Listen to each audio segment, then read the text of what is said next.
Assalamualaikum warahmatullahi wabarakatuh. Alhamdulillahil awwali qablal insya'i wal ahya wal akhiri ba'dal fana'il asya al-alimil ladzi la yansa man dzakarah wala yakhibu man da'a wala yaqta'u raja'a man raja. Alhamdulillahilladzi ma kana wa ma yakun wa ma kana sawfa yakun innama amruhu bainal kafi wan nun wa idza arada syai'an ayyaqula lahu kun fayakun. Allahumma salli ala nabiyyina Muhammadin wa ala alihi at-tayyibin at-tahirin wa ala ashabihi ajma'in wa ala ummati ila yaumiddin. Amma ba'du. Hadirin ibu dan bapak yang berbahagia, kalau ingin rumah tangga bahagia itu sebenarnya sederhana saja. Sebagai kepala rumah tangga, kasih makan anak istrinya, selesai. Masalahnya begini, kebutuhan makan bagi manusia itu ada 3. Pertama, kebutuhan fisik, yaitu makan, minum, papan, sandang. Yang kedua, kebutuhan akal. Kebutuhan akal itu membaca, berpikir, merenung. Apa yang dibaca, yang tertulis dan yang tidak tertulis. Karenanya orang mukmin itu kebaikan terhimpun dalam 3 hal: melihat, diam, dan berbicara. Orang mukmin harus mampu mengambil pelajaran dari setiap yang dilihat dan didengarnya. Dia harus mampu mengambil pelajaran. Jika baik yang dilihat, dia bisa mengambil pelajaran. Jika keburukan yang ada di depan matanya, dia harus mampu mengambil hikmah dari keburukan itu dan dijadikan sebagai sarana untuk berhati-hati dalam menjalani kehidupan. Harus mampu melihat setiap yang dilihat dan didengar. Bicaranya adalah zikir dan diamnya adalah berpikir. Dan kebutuhan yang ketiga adalah kebutuhan kolbu. Kebutuhan kolbu itu zikir kepada Allah. Zikir itu bukan terbatas pada kalimat la ilaha illallah, subhanallah, alhamdulillah, la ilaha illallah, Allahu akbar. Itu bagian kecil dari makna zikir. Tetapi substansi dari zikir adalah menghadirkan kesadaran ilahi dalam diri kita kapanpun dan dimanapun kita berada. Kebutuhan yang pertama adalah kebutuhan jasmani, makan dan minum. Kekurangan memenuhi kebutuhan jasmani akan langsung berdampak pada perubahan kestabilan tubuh kita. Telat memberi makan, lemes.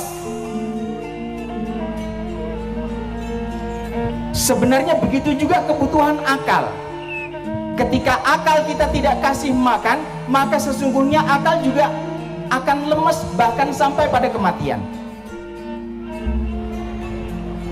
Biasanya akal yang sedang sakit itu kebutuhannya kan makan, kebutuhan makannya adalah membaca, berpikir dan merenung. Membaca sedikit saja sudah ngantuk, itu berarti akalnya sedang sakit. Tapi kalau belum baca saja sudah malas, berarti sebenarnya akalnya mati. Dan kebutuhan akal itu jauh melampaui kebutuhan fisik. Kalau saya bisa melihat semua yang hadir di depan mata saya karena memang dekat, tetapi saya tidak bisa melihat apa yang terjadi di jalan raya sebelah sana. Terbatas jangkauannya, tetapi akal mampu menjangkau, melewati, melintasi batas. Yang ada di Jakarta sana, apa yang terjadi, bagaimana layout rumah saya, terfikir oleh saya. Akal saya saat ini sudah sampai ke sana. Saya memejamkan mata bagaimana bentuk Ka'bah, bagaimana ketika saya bertawaf mengelilingi Ka'bah, akal saya sampai sana. Berarti jangkauan akal lebih luas, maka kebutuhan makannya juga lebih banyak. Kalau sampai tidak merasakan laparnya akal, berarti ucapkan innalillahi wa inna ilaihi raji'un. Dan yang ketiga, kebutuhan hati, maka perbandingannya kebutuhan hati dengan kebutuhan akal sebagaimana perbandingan antara kebutuhan akal dengan kebutuhan jasad. Hadirin ibu dan bapak yang berbahagia, Rasul pernah berdoa, Allahumma ja'alni minal miskin. Ya Allah, jadikanlah aku golongan orang-orang yang miskin. Nabi bicaranya begitu doanya. Dan ternyata tanpa sadar ketika kita hadir ke walimatul, ini walimatul akad atau walimatul urus, ini seringkali salah. Beda antara walimatul akad dengan walimatul urus. Kalau walimatul urus itu pengantin harus sudah selesai dengan masalahnya, baru walimatul urus. Kalau baru selesai ijab, pengantin belum berhasil kumpul, itu tidak bisa disebut sebagai walimatul urus, tapi walimatul akad. Ini karena nikahnya sudah kemarin dan semalam sudah ada waktu yang kita perkirakan sudah berhasil gitu ya. Ya maka ya ada kemungkinan lah kita sebut sebagai walimatul urus. Nah, ketika kita hadir di walimatul urus, kita berdoa semoga sakinah, mawaddah, warahmah. Sebenarnya susunannya kurang tepat. Rahmah, mawaddah, sakinah. Sakinah itu kalau kita lihat, kita tinjau dari akar katanya itu seakar dengan miskin tadi. Nah, saya tidak akan lanjutkan ini biar urusan Ustadz Nahunya dan Ustadz Bahasa Arabnya. Nah, ternyata ketika kita mendoakan semoga sakinah itu seakar dan mempunyai makna serumpun dengan miskin tadi, artinya tenang. Keluarga yang tenang, keluarga yang sakinah, keluarga yang miskin tadi akan tenang. Ketika sebuah keluarga mempunyai ketenangan yang luar biasa, maka masalah yang besar ketika dihadapi dengan yang ketenangan jiwa, maka masalah yang besar itu bisa terselesaikan dengan baik. Tetapi ketika tidak ada ketenangan jiwa, terutama pada hati suami dan istrinya, ketika sudah ada anak, masalah apa yang bisa diselesaikan ketika hati tidak tenang? Padahal dalam rumah tangga itu masalahnya akan semakin kompleks.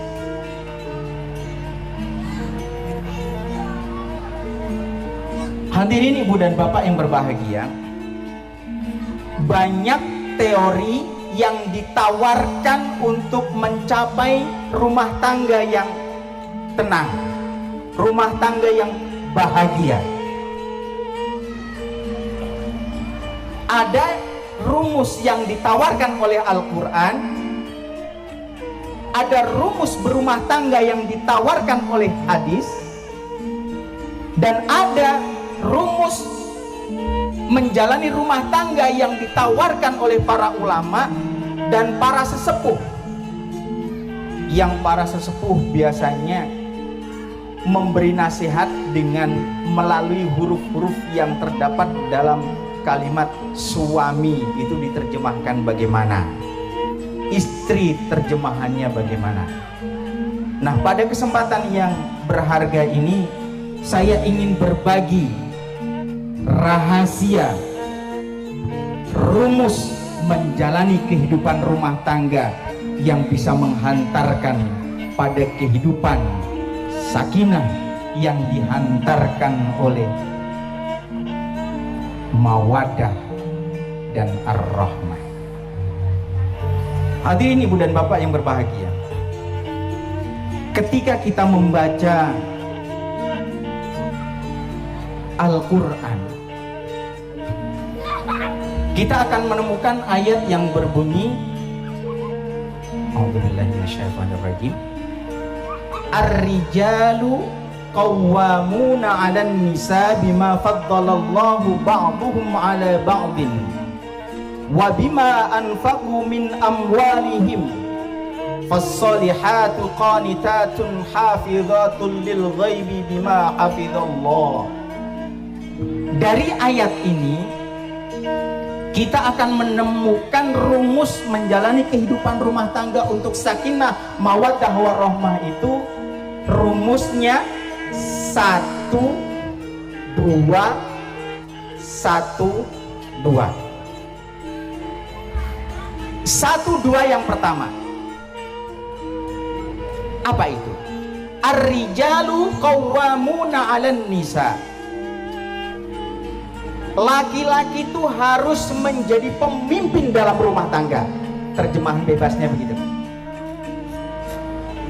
Allah menetapkan laki-laki itu sebagai pemimpin dalam rumah tangga. Kalau Allah menetapkan laki-laki sebagai pemimpin, harus memberikan modal dong. Apa modalnya? Allah kasih modal 2. Apa itu? Modal yang pertama, bima faddalallahu ba'dhum 'ala ba'din. Terjemahan bebasnya begini, laki-laki itu harus lebih kuat. Kuat dalam segi pendidikan. Laki-laki harus lebih tinggi pendidikannya daripada perempuan. Harus lebih cerdas daripada yang perempuan. Kalau laki-laki tidak lebih cerdas daripada yang perempuan, nanti perempuannya banyak intervensi. Laki-laki harus lebih kaya, penghasilannya harus lebih besar, harus lebih berwibawa, tidak boleh takut sama istri. Maaf ya ibu-ibu, rumus Al-Quran kalau mau protes ke Allah. Allah melebihkan laki-laki dibanding perempuan. Maka syarat pernikahan itu salah satunya adalah sekufu, sekafa'ah, seimbang. Bagaimana kalau ada kasus ada orang yang nikah, satu pendidikannya SMP, yang satu S2? Ada 2 kemungkinan.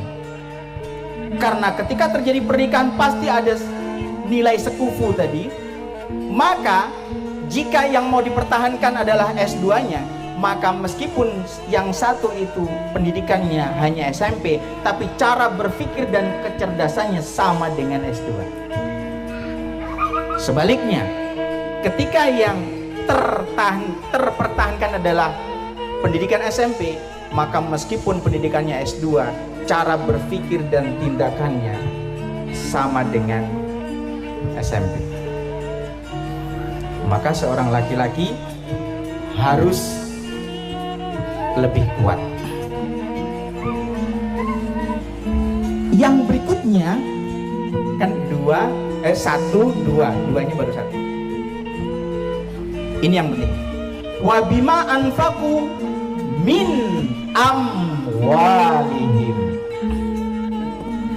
Laki-laki itu memberikan sebagian dari harta yang dia miliki, memberikan sebagian dari gaji yang dia miliki kepada istri.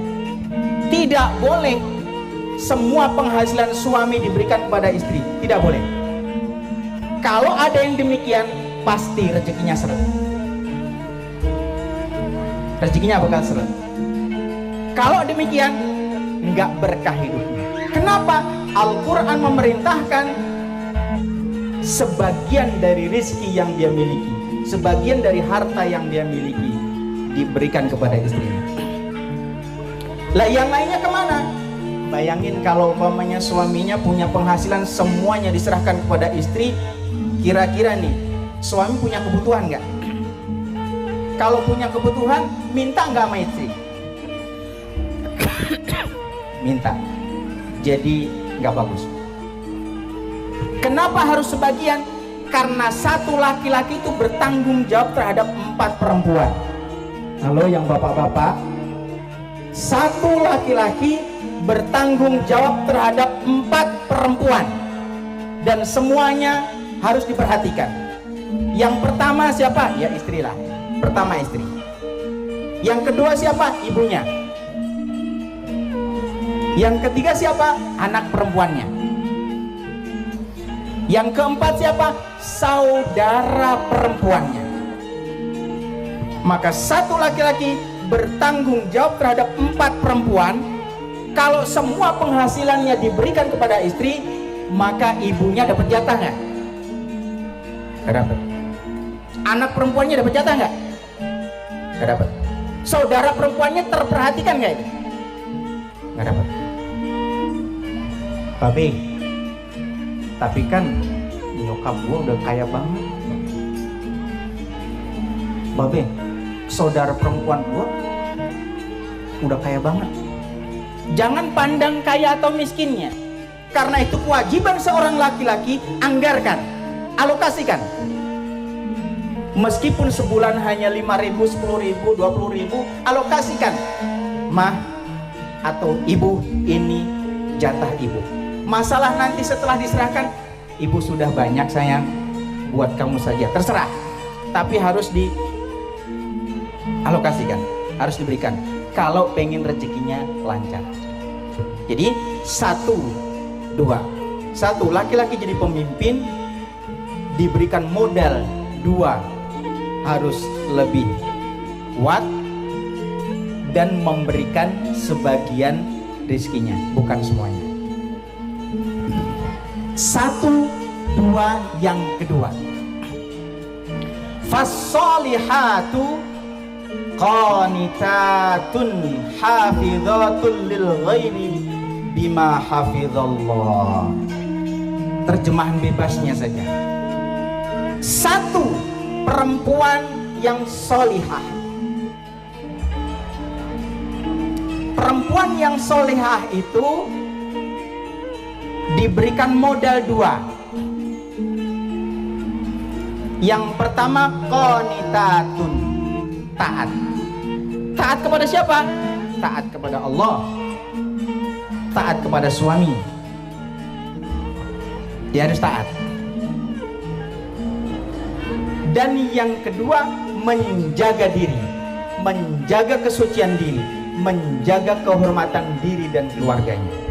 Jadi rumus untuk menjalani dan mencapai kehidupan berumah tangga yang sakinah, mawaddah, warahmah menurut versi Al-Quran, sebagian kecilnya, karena masih banyak rumus-rumus yang lainnya, adalah 1, 2, 1, 2. 1, 2 yang pertama untuk laki-laki, 1, 2 yang kedua untuk perempuan. Dan mudah-mudahan